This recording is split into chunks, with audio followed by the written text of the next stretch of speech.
Estamos ya en presencia de Carlos Bustos y Mercedes Valdeón. Le pido a mi compañera Raquel que ahora sí abra el plano para presentarles a estos dos amigos del misterio, a estos dos centinelas del misterio que tienen hoy el honor en realidad es mío, de acompañarnos. Mercedes Valdeón, ¿qué tal? ¿Cómo estás? Encantada de estar aquí contigo y el honor es nuestro también, por supuesto. Es un honor como mínimo compartido. Es un placer que estés aquí, Mercedes Valdeón. Carlos Bustos, ¿qué tal? ¿Cómo estás? Estupendo. Un placer que estés aquí, como siempre. Fenomenal. Te veo con un estilo de corrupción en Miami total, muy bien.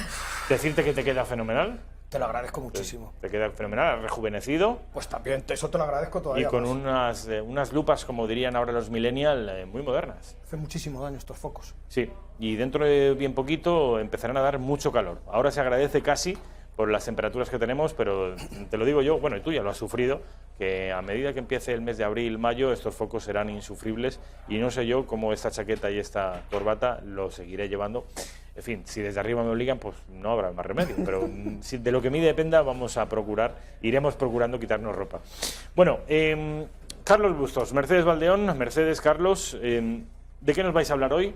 Yo decía a los espectadores que hoy abordamos un asunto de trascendencia, en el sentido de que no se trata de muchos de los aspectos que vamos a tratar de la realidad material que tocamos, sino de asuntos que dan un poquito más de miedo.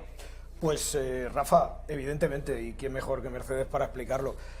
¿Sabes lo que pasa? Bueno, en primer lugar, ¿me dejas que mande todo mi amor a mi hija? Hombre, solo faltaría a Helen, por supuesto. Hoy es el Día del Padre y ella sabe perfectamente que casi todo lo que soy el día a día es por ella, por seguir sus pasos, y de verdad que es mi guía.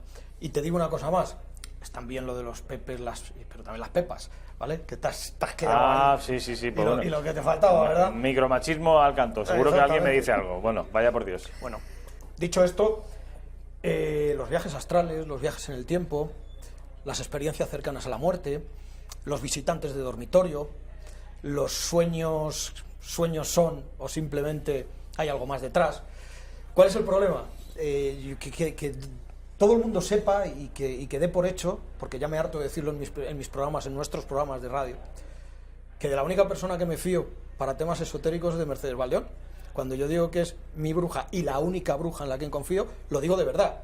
No se me olvidará aquel programa que hicimos, que ella no estaba, por cierto, porque estaba Pachucha, sobre temas relacionados con el esoterismo y sobre temas relacionados con la adivinación, que para documentarme fui a 14 adivinos, por llamarlos de alguna manera, y ninguno dio ni uno. Ni uno dio ni una. Y resulta que las 4, 5 o 10 consultas que le he hecho a Mercedes, no solo yo, sino otros miembros del equipo del Centinela, como son Carlos Cuadrado y alguno mago, Quique Capa, pues todos conmigo ha dado en el clavo, con mi hija ha dado en el clavo, y con Carlos Cuadrado ha dado, no en el clavo, no, clavísimo, porque encima eran temas muchísimo más delicados lo de Carlos Cuadrado. Entonces, partiendo de esa base, de que sabes que soy la rama escéptica y de que le tengo un respeto absoluto a Mercedes Valdeón, todos estos temas que he comentado de viajes astrales, viajes en el tiempo, experiencias cercanas a la muerte, yo los tengo que poner en duda, en algunos casos, por una razón nada más. Mercedes, por una razón nada más. Rafa y queridos televidentes, es que hay mucho golfo, es que hay mucho fraude. Es verdad. Es que en los tiempos que corren, es que yo no he visto a tanta gente haciendo psicofonías y haciendo investigaciones paranormales en el año 2018 y 2019 y que salgan todas. Es que estamos oyendo ruidos de ultratumba y estamos viendo fotos espectrales que ni con el gran Sinesio Darnell, Jiménez del Oso o Germán de Argumosa había tantas.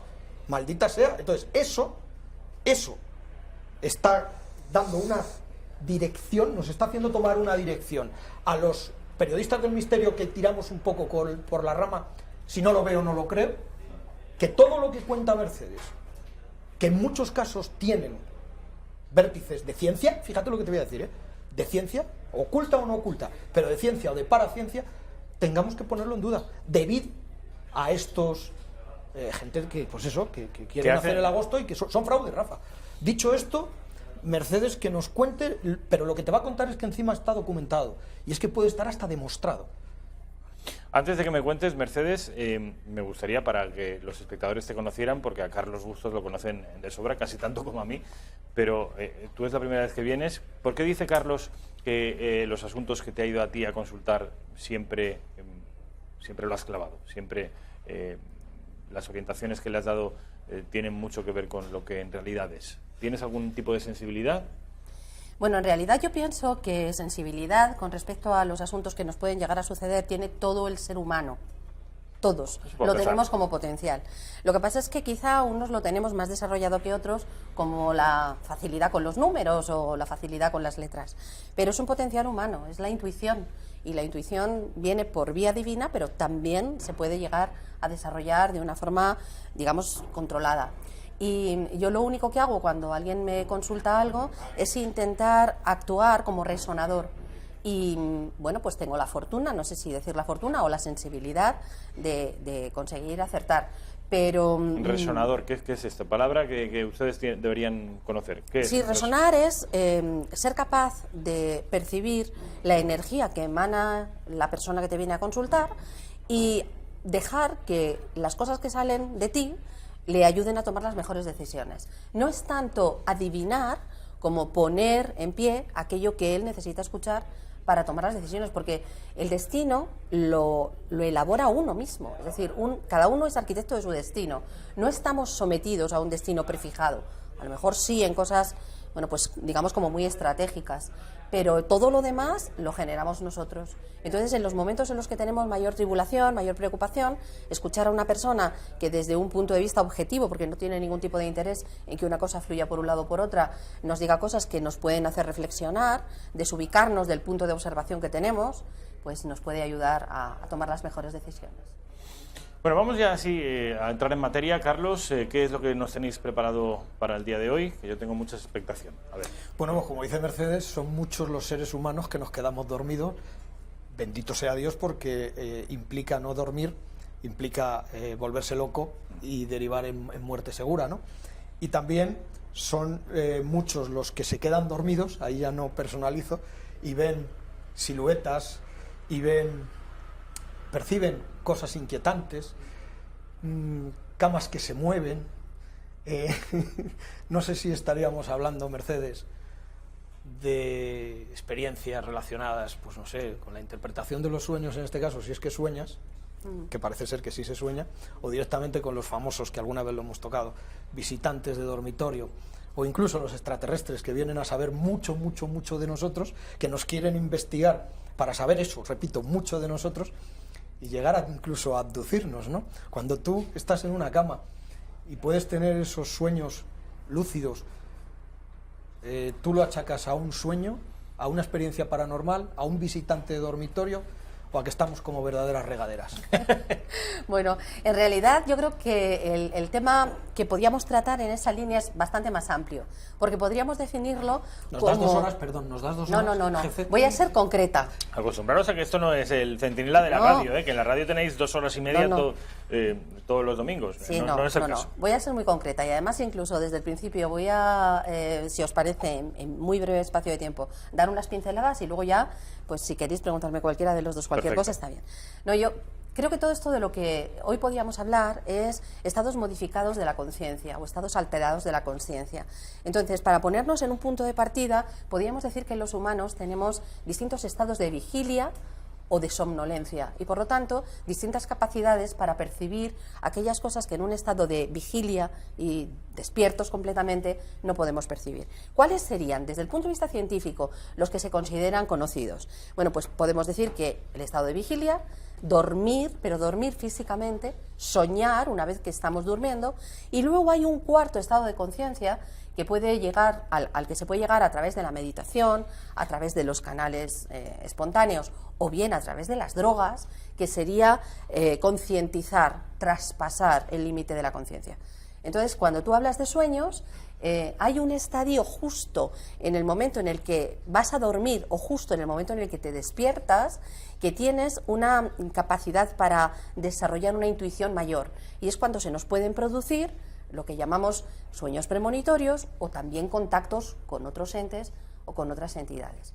Si buscamos, por ejemplo, un trance y en ese trance lo conseguimos a través de la meditación, como podrían hacer, por ejemplo, los budistas, lo que llaman el despertar, pues nos podemos encontrar con figuras tan mágicas y curiosas y tan contrapuestas como pueden darse contactos con entes o con espíritus que puedan determinar que lleguemos a un éxtasis divino, como pueden haber tenido pues Santa Teresa o el propio San Agustín, que decía que le llegaban por la comunicación súbita mensajes intelectuales plenos, ¿no? Y al mismo tiempo, depende de la orientación que le des o cómo vivas esa experiencia, podrías llegar a ser diagnosticado por un psiquiatra o por un exorcista como un poseso. Porque en realidad el fenómeno es el mismo, es entrar en contacto con unos entes, con unas entidades, con unos seres, con unos efluvios que producen en ti unos cambios. Y solo tu experiencia y cómo lo diriges determina hacia dónde lo puedes llevar. Oye, Mercedes, para los que no somos enciclopedias con piernas, como tú, y somos más terrenales y pisamos constantemente y no tenemos los canales abiertos como tú, que da gusto escucharte. Para esos televidentes de a pie, todo esto que estás hablando se puede producir durante el sueño solo en la fase REM. Primero, todo lo que estamos hablando de sueños premonitorios, etcétera, etcétera, incluso algunas posesiones demoníacas o divinas, ¿no? Porque yo tengo mis dudas. Santa Teresa tuvo posesiones demoníacas o tuvo posesiones divinas, o ambas, aparte de los orgasmos esotéricos también.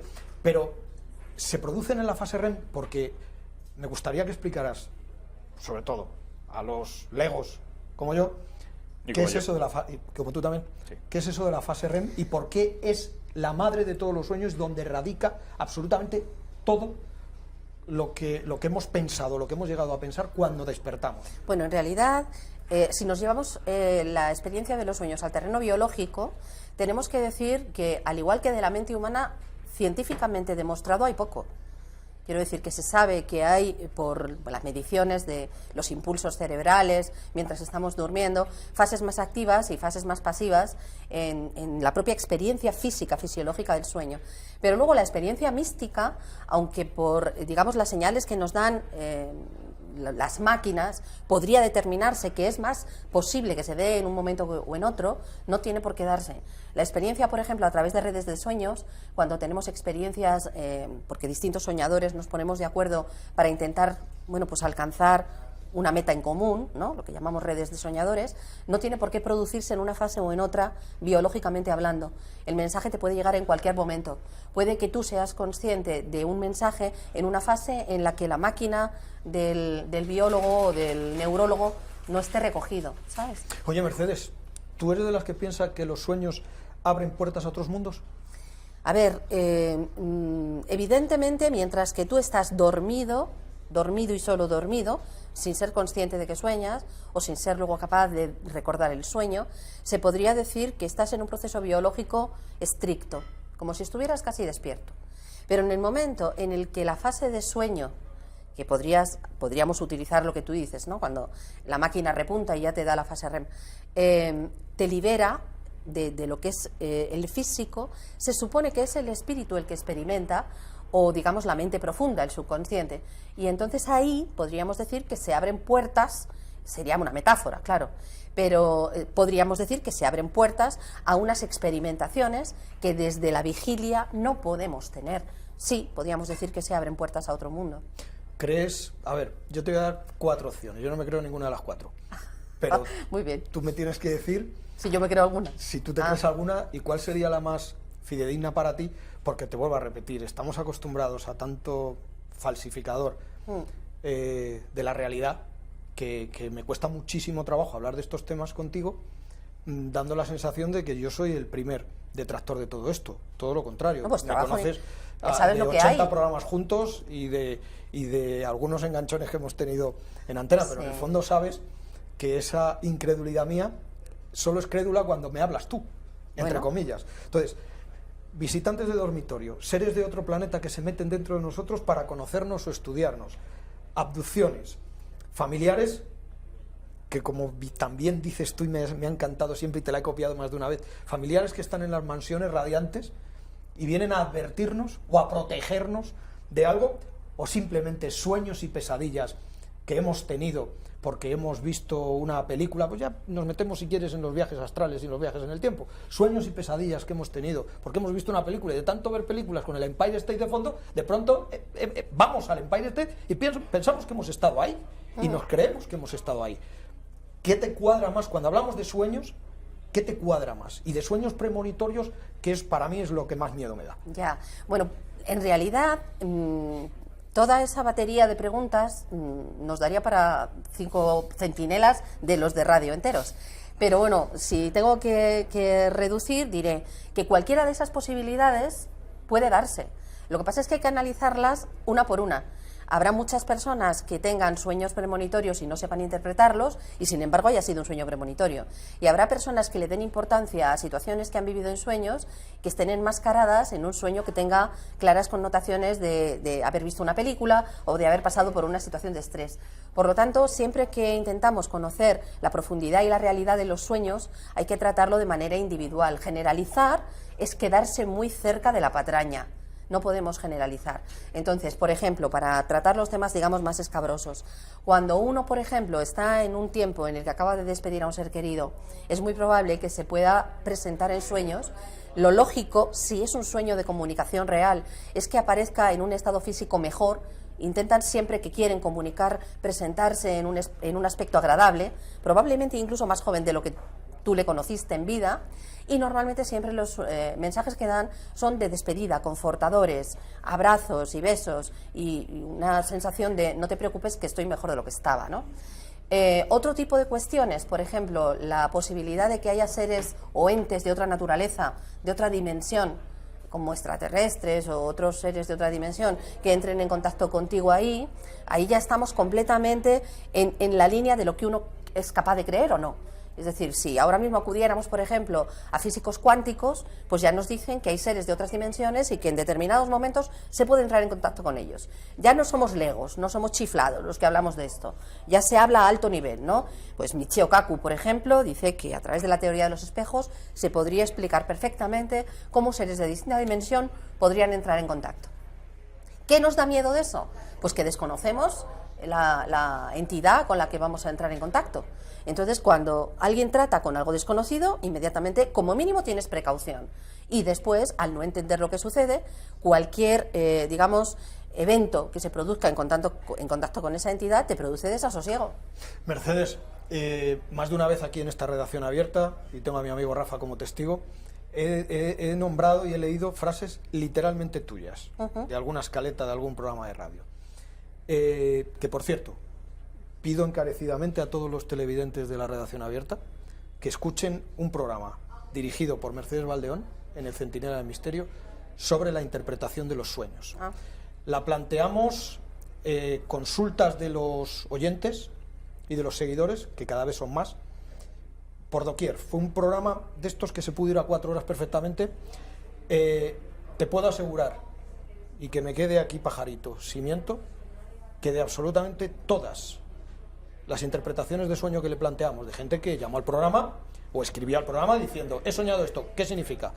Mercedes empezó con nombres y apellidos, dimos nombres y apellidos en el programa. No falló ni una. Después, cuando acabó el programa, yo me volví a poner en contacto, bien por WhatsApp, bien por email, bien por los privados de las redes sociales. Con estas personas no falló ni una. Dio la interpretación al sueño acorde a la vida que llevaba esa persona y a los acontecimientos que estaban ocurriendo. Con lo cual, recomiendo ese programa por un lado, y aquí... ¿Cómo pueden buscarlo los espectadores? Entran en la plataforma iVoox o entran en metropolitanradio.es, buscan el Centinela del Misterio Radio, que en este caso fue de radio, y ahí, interpretación de los sueños. Creo que es uno de los mejores programas que hemos hecho en radio, y sobre todo porque ella venía con un halo de decir, bueno, tenía más que perder que ganar. Eso está claro, porque su prestigio lo tiene asegurado. Y con un par sin conocer absolutamente a nadie. Porque yo no te pasé a ti, vamos, habla o calla para siempre. Yo siendo vos quien sois, me vas a dar una pista. Efectivamente. Entonces, vamos con el siguiente porque hay muchas cosas de las que hablar y me interesa tanto que quiero que toquemos todas. Sí, cuando yo te decía que he leído muchos párrafos y muchas palabras y muchas frases textuales de Mercedes Valdeón, aquí hoy voy a leer otra, y es: meditar, rezar o sacrificarse son conductas que solemos asociar con los místicos, bien buscando el contacto con los dioses para cumplir al pie de la letra sus mandatos, o bien para negociar con diablos, pactos de poder, éxtasis divinos y posesiones demoníacas. Si yo fuera otro, te diría, ¿cómo te atreves a mezclar esto? ¿Cómo te atreves a soltar esta frase y quedarte tan ancha? Bueno, en realidad no soy yo ni la primera que estudia a los místicos a fondo y los compara con procesos de índole mental, ¿no? Si tú profundizas en los éxtasis de Santa Teresa... ¿Pero incluso a ti no te asusta esta frase tuya? No me asusta porque yo cada vez tengo menos miedo a lo desconocido, pero porque entiendo que todos son procesos que ahora no podemos explicar desde nuestra técnica, desde nuestra biología, desde nuestra medicina, pero no es algo fuera de lo que más adelante podamos llegar a explicar. Para mí pueden tener todos estos fenómenos una raíz química en nuestro cerebro que desencadena una serie de acontecimientos que nos permiten ser mucho más humanos de lo que somos. Es como si estuviéramos castrados por algunas situaciones y que con el paso del tiempo, en función de que vayamos potenciando nuestra capacidad y también nuestra técnica, acabaremos teniendo explicación a estos fenómenos. O sea, no es algo que no se pueda llegar a controlar, no es algo que pueda dominarnos hasta hacernos enloquecer, sino que deberíamos canalizarlo de forma adecuada. Y volviendo a lo que me decías, no soy la primera. Recuerdo una serie de conferencias de un psiquiatra con 30 años de experiencia, jefe del servicio de psiquiatría del Hospital de León, Javier Álvarez, en la que hacía este tipo de comparaciones, hablando de Santa Teresa de Jesús en sus éxtasis místicos, o hablando de San Juan de la Cruz, cuando él mismo cuenta cómo interactúa y cómo habla y cómo departe con el diablo y cómo llega a conclusiones, o cuando pues San Agustín decía: he recibido visiones intelectuales puras y no tengo ninguna duda de lo que tengo que hacer, ¿no? Pues todo esto, si tú lo pones en negativo con una persona que en vez de sublimar esos contactos los hace densos y se deja llevar por, digamos, los peores instintos, pues estamos en completo desequilibrio, ¿no? La experiencia puede ser la misma, pero la observación y qué es lo que tú quieres hacer con eso es lo que realmente luego determina el final de la situación. No soy yo la única que lo plantea. De la marinera. Los Mercedes, viajes astrales, les damos una explicación, incluso hasta muchas pautas y muchos conceptos me las puedo llegar a creer, fíjate, porque la astrología, ¿podemos considerar la ciencia? Hombre, la astrología es la madre de la astronomía, con lo cual en origen era una ciencia. Hoy en día, si dices que la astrología per se es una ciencia, pues te van a crujir vivo. Pero no podemos dejar de observar que hoy mismo hay un montón de médicos que están siguiendo al pie de la letra influencias astrológicas financiados por universidades como puede ser de primera línea, la de Harvard, ¿no? Entonces, si hoy en día se están tomando en cuenta la influencia de los astros en la biología de los seres vivos, lo podemos llamar astronomía, lo podemos llamar bioastronomía, lo podemos llamar como tú quieras, pero el origen de todo es la astrología, que es la que primero determinó ese posible paralelismo, ¿no? Y en los viajes astrales es que podemos llegar a cosas muy curiosas. Yo quiero que me digas... Porque lo podemos comparar con la bilocación o incluso asociar. Claro. Pero a mí me gustaría que antes de eso y fuéramos de lo general a lo particular, porque antes de hablar de viajes astrales, me gustaría que explicaras, Mercedes, la mayoría de las personas han oído o han escuchado el concepto, pero no saben en qué consiste un viaje astral. Les suena muy parapsicológico o paracientífico, o directamente una mentira, una falsedad, una paja mental de la gente que le gusta estos temas. ¿Qué es, teóricamente, un viaje astral? Y luego nos explicas tus interpretaciones. Vale, bueno, se supone que un viaje astral es cuando, en un estado de vigilia o trance, o en el duerme-vela, que se puede producir entre el despertar y el dormir, un humano es capaz de proyectar su espíritu a otro lugar. Puede que sea en un estado etéreo, es decir, lo que se proyecta es el espíritu y es lo que se llama viaje astral, o puede que en algunos casos ese espíritu se corporeice y aparezca ese ser en otro lugar, físicamente. Y además estamos hablando de cosas, de cuestiones... La Dama Azul de Javier Sierra. Por ejemplo, sí, pero la Dama Azul está basada en un personaje histórico y hay una documentación previa, pero no solo está Sor María Jesús de Ágreda, por ejemplo, que es la Dama Azul, sino, por ejemplo, el propio Vaticano considera que los viajes astrales son uno de los milagros básicos para reconocer la santidad. Y te puedo mencionar, por ejemplo, a Pío de Peltrechina, un santo que fue constatado por la Iglesia que estuvo en un sitio y en otro simultáneamente en varias ocasiones. También Alfonso María de Ligorio, que quizá es el que está más documentado, porque estando en su lugar de residencia y estando dando una misa, dijo que un momentito, porque tenía una cosa muy urgente que hacer, cayó en una especie de estado catatónico que quedó registrado en su monasterio y estuvo casi 5 días al borde de la muerte. Cuando se recuperó, le preguntaron, ¿qué has sentido? ¿Qué has vivido? Y dice, no, he estado cuidando del Papa Clemente porque sabía que se iba a ir, porque falleció, y él quería que estuviera con él. Todo esto está documentado. Esto fue el 21 de septiembre de 1774 y figura en el Vaticano que este señor, Alfonso María de Ligorio, estuvo presente durante la convalecencia final del Papa Clemente XIV y que en las exequias de despedida estaba allí, mientras que los miembros de su congregación le estaban velando en su cama. O, por ejemplo, en las antípodas, Lenin, mientras que estaba postrado en su cama a punto de morirse, porque faltaban escasos 3 meses para que falleciera, en el propio Kremlin le vieron revolver un montón de documentos y llevarse documentos, y entonces el jefe del servicio de seguridad llamó a su residencia para preguntar cómo era que habían permitido que Lenin, en el estado físico en el que se sabía que estaban, hubiera acudido al Kremlin sin escolta, sin protección, ¿no? Todo eso está documentado paralelamente.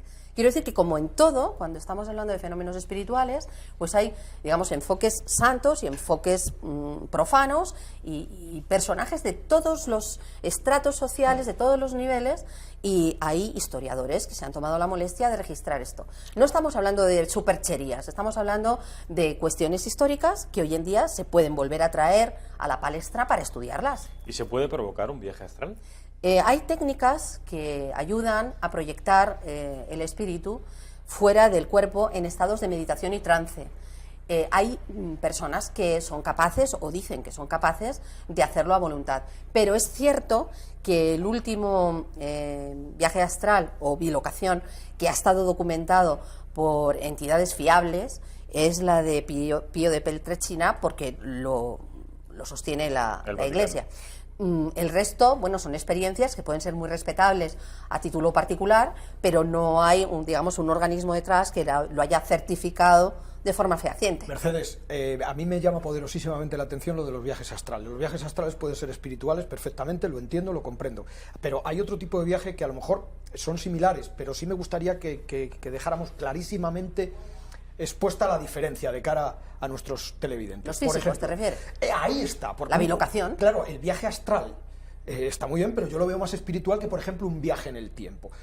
Viajar en el tiempo de forma espiritual es posible. Incluso a los escépticos podemos decir que ha sido un viaje en sueños, ¿vale? Pero a mí me preocupa y tengo especial interés por lo de las máquinas del tiempo. El viaje en el tiempo, pero de forma corpórea. Es decir, en una máquina, se nos viene a la cabeza a todos la película Regreso al futuro, por ejemplo, de Robert Zemeckis y Spielberg. Vale, pues llevado un poco, esto es ciencia ficción pura, que con el paso del tiempo se ha demostrado que muchas cosas de esa película de 1985, años después, lo que parecía algo increíble, se está cumpliendo.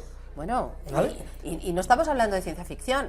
Esto ya no sería Hombre, estados alterados de conciencia. Montarse en un DeLorean, pero mira, echar un convertidor de flujo y presentarte en mil. Pero hay casos concretos. Por ejemplo, John Basiago, con una sobrina del presidente de los Estados Unidos, ahora no recuerdo quién era de ellos, me parece que Johnson, demostraron o sostuvieron que ellos habían formado parte de un proyecto en el que viajaban en el tiempo, y no solo viajaban en el tiempo, sino que además viajaban a Marte y volvían, ¿no? Y que había una colonia de niños en Marte que iban y venían. Pero bueno, eso sí que sería, objeto para otra situación. No tiene que ver eso con los estados alterados de conciencia. Estaríamos hablando de estados alterados físicos y la capacidad para poder desintegrar e integrar vida en otro lugar. Físicamente, biológicamente, hoy hay físicos cuánticos que sostienen que es posible, pero todavía no tenemos pruebas fehacientes, ni históricas, ni físicas, al menos disponibles para los investigadores.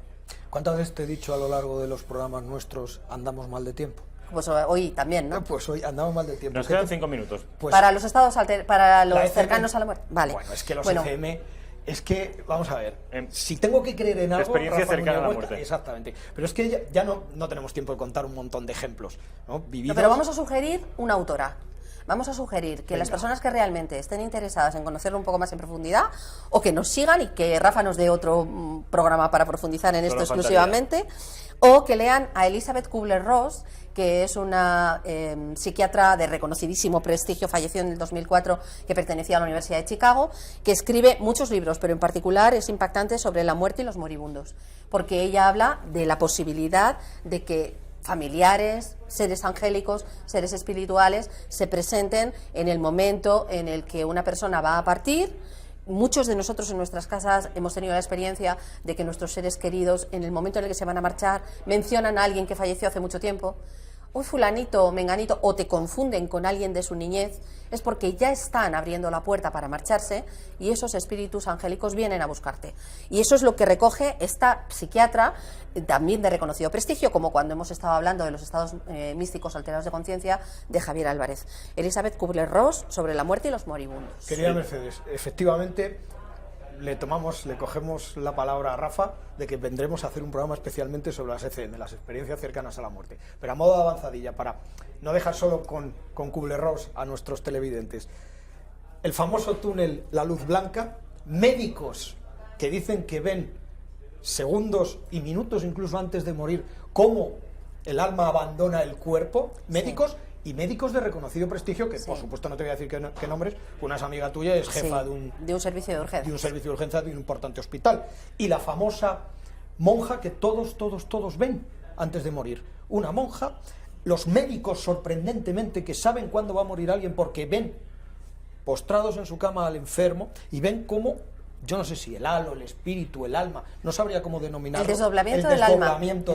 Ella lo define como el desdoblamiento del alma. Así de médicos. O sea, vamos a ver. Que un pirao como Tristan Baker, de estos que hacen, o como Sisto Paz, quieran inventar cosas para llamar la atención en plan sensacionalista, todo eso lo podemos entender y queda desterrado. Y ya le hemos dedicado demasiado tiempo a Sisto Paz y a Tristan Baker. Pero, por ejemplo, un médico, un licenciado en medicina, un jefe de cardiología de uno de los hospitales más importantes de España, que cuente que ha visto, que él ve cómo sus pacientes se desdoblan. O el famoso túnel con la luz blanca. ¿Qué hay de verdad en todo eso? Concretamente, esta mujer, que además es muy investigadora, muy consciente de que ella tiene... Hablas de la médico... Sí, es jefe de un servicio de urgencia de un hospital de mucho prestigio en España. Entonces ella, cuando tiene que entrar, y corresponde al servicio de cardiología, cuando ella tiene que entrar a operar, sabe... en un momento determinado de la operación, si va a poder salvar al paciente o no.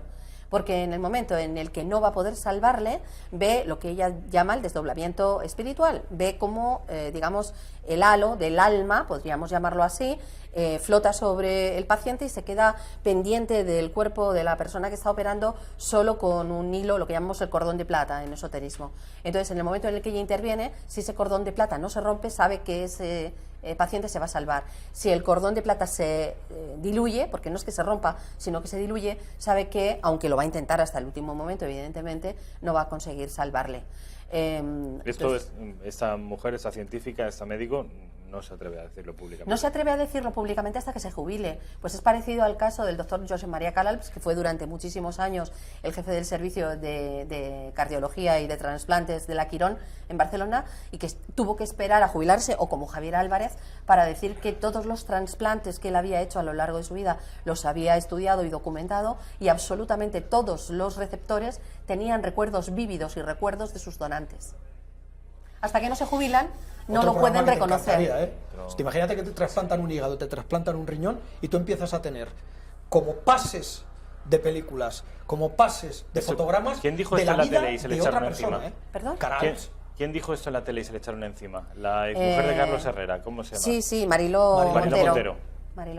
Pero Casals es el más importante, que lo ha reconocido y de más prestigio. Mi padre es médico y él habla de muchas enfermeras que son por lo general las personas que están velando a los moribundos, que relatan siempre una misma experiencia, y es que las personas que están al borde de la muerte y que su muerte es inminente, que ya es irreversible, solo deciden marcharse, y es un acto voluntario lo de marcharse o no, cuando han podido despedirse de sus familiares y no antes. Y esto lo hablan, parecen las enfermeras en los hospitales con total naturalidad. Esto claro, es así. Sí, sí. Está muerto, no es que no sabemos cuándo se va a morir. Sí, sí sabemos cuándo se va a morir. Cuando se despida, no antes. Cuando no se despida, cuando le abracen, le besen, sus padres, sus hijos, sus nietos, solo en ese momento. Se da permiso a marcharse. Sí. Esto se me ponen los pelos de punta. A mí me ha pasado con mi padre. Mi padre estaba clínicamente muerto y una doctora le dijo a la cuidadora, y me joroba hablar de esto precisamente en el Día del Padre porque yo le adoraba, y me llamó y me dijo: Carlos, tienes que venir porque tu padre no se va a ir hasta que tú no llegues. Fíjate. Me lo ha dicho la doctora y te lo digo yo, que he sido su cuidadora durante 5 Esto no lo habíamos años. hablado. No. Y yo me presenté allí y estaba clínicamente muerto, pero yo no sé de dónde sacó un halo de vida y puedo traer a la persona que estaba delante. Rosa Arrue se llama. Joder, era la cuidadora, la enfermera de mis padres durante muchos años. ¿Y solo en ese momento? Y fue llegar ahí. No sabemos de dónde sacó el último estertor, no sabemos por qué abrió los ojos, no sabemos por qué me miró, no sabemos por qué me extendió la mano y se fue. Hay muchas Para que vean historias ustedes de personal médico que es digna de estudio. No se atreven a decirlo, como tú muy bien decías antes, de jubilarse, porque entonces inmediatamente se les recomienda que vaya a ver a Javier Álvarez a psiquiatría y se les diagnostica esquizofrenia, paranoia, en fin, delirios. Por cierto, mi padre, amigo de Mercedes Valdeón, y nunca se conocieron. Sí. Eso me lo explicaréis en otro otra momento. ocasión. Hay tantísimo de que hablar y cosas tan interesantes, de verdad, tan interesantes. La próxima vez, y si pudiera ser el martes que viene, yo, vamos, tiraría cohetes, que venga Mercedes, ojalá puedas venir el martes que viene. Hay que centrar el asunto en uno de los temas que hemos tocado, porque hemos pasado de una manera más o menos Lo ha hecho aposta aérea, ella, Ella superficial, me pasó esa escaleta pero para luego profundizar. Exactamente. Esto es la presentación, el menú, y luego vamos a disfrutar cada uno de los asuntos de una manera un poco más profunda. Caballeros, ha sido un placer. Un placer. Carlos, Mercedes, ha sido Muchas un placer. gracias. Mil gracias. Yo espero que les haya interesado tanto como a mí, o al menos la mitad, porque si les ha interesado la mitad que a mí, yo me doy por satisfecho. Publicidad, y a la vuelta vamos en asuntos más terrenales, más materiales. Vamos a pasar de las musas al teatro con Alfredo Fernández, con la política, después de la publi.